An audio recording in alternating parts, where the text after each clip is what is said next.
السلام علیکم. ارسلان اکیڈمی میں خوش آمدید اسٹوڈنٹ. آج ہم بات کریں گے خاکہ نگاری پر، یعنی کہ اردو میں خاکہ نگاری. تو یہ ایم اے اردو سال دوم اور پرچہ نمبر 8 جو جدید نثر ہے، اس میں ایک بہت ہی اہم موضوع ہے.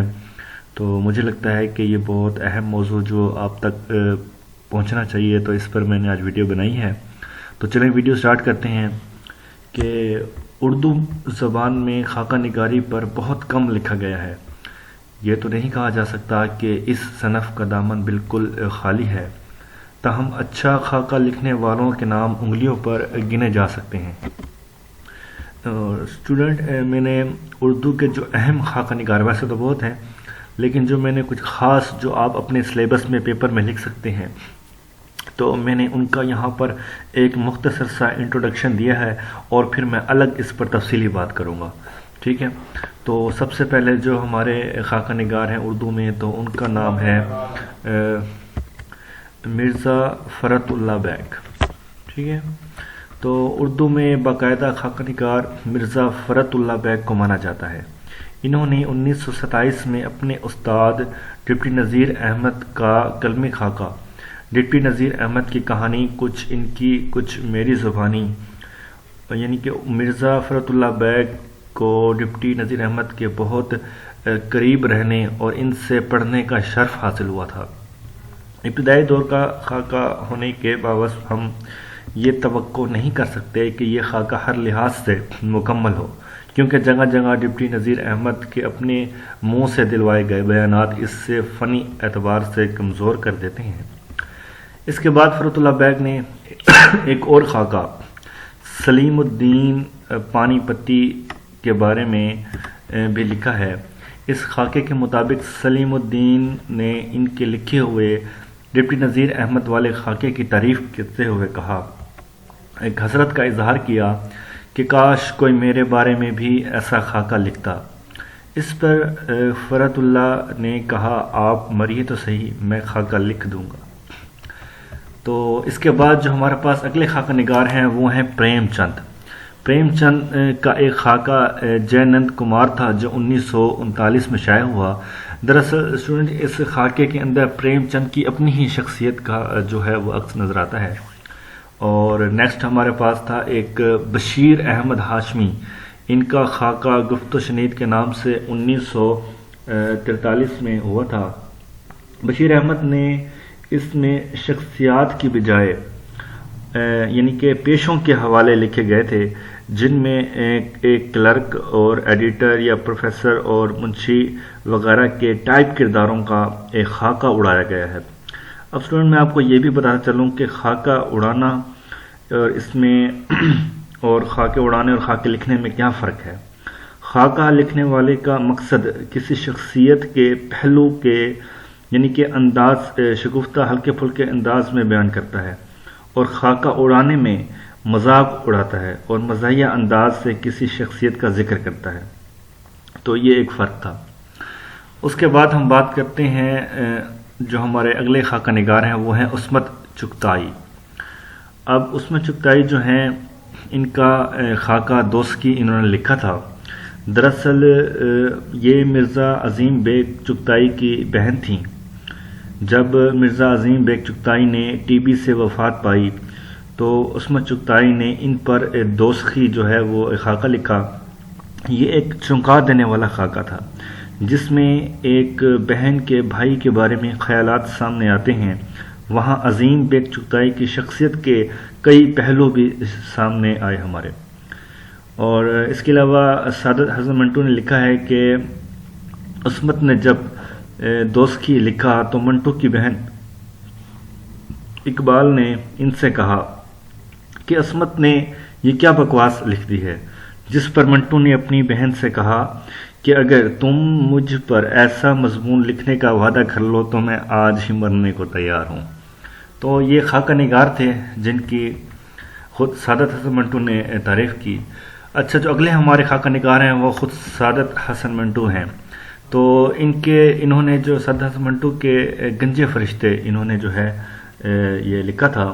اس گنجے فرشتے جو خاکے ہیں، اس میں کل 10 خاکے شامل ہیں.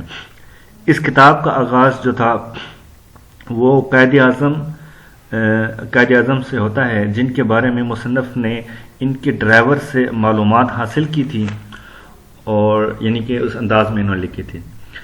ان کے شخصیات جو 10 خاکے شامل ہیں، ان میں اختر شیرانی یعنی کہ جن کی شراب نوشی کو منٹو نے یعنی کہ بغیر لگی پٹی رکھے بیان کیا ہے، یعنی کہ انہوں نے ہر طرح سے اس کو بیان کیا، اور اس کے علاوہ میرا جی کی جنسی بدعمالیوں کا اس میں تذکرہ بھی ہم پایا جاتا ہے۔ یعنی کہ یہ ایک بہت ہی مشہور جو ہمارے سلیبس میں بھی ہیں، اس لیے میں نے ان کا ذکر کیا ہے۔ ویسے 10 خاکے ہیں، اور اس کے بعد جو ہمارے پاس ہے وہ شوکت تھانوی، یہ انہوں نے جو ہے شوکت تھانوی نے شیش محل لکھا ہے۔ یہ خاکہ ویسے دیکھا جائے تو ویسے تو خاکے ہیں، لیکن اگر ان کو ہم ایک مزاحیہ مضامین کہیں تو وہ زیادہ مناسب ہوگا۔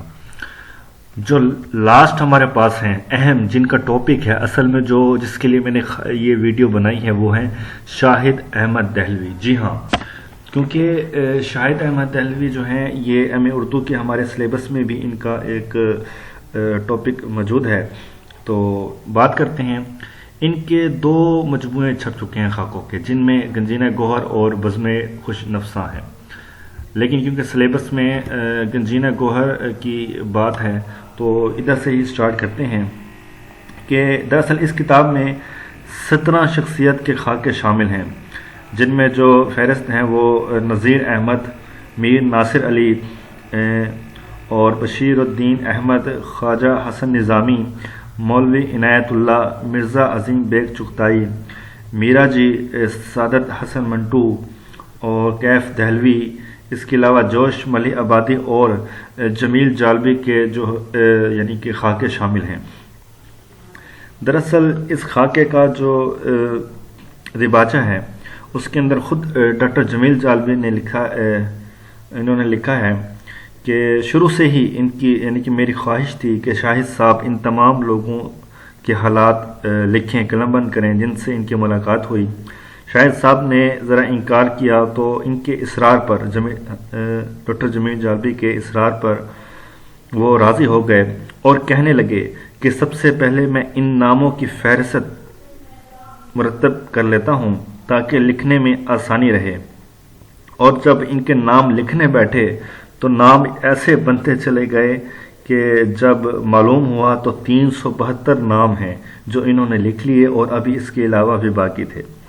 تو اس پر شاہد صاحب کہتے کہ اگر میں ان سب کے بارے میں خاکے لکھنا شروع کروں تو میں تو بھوکا مر جاؤں۔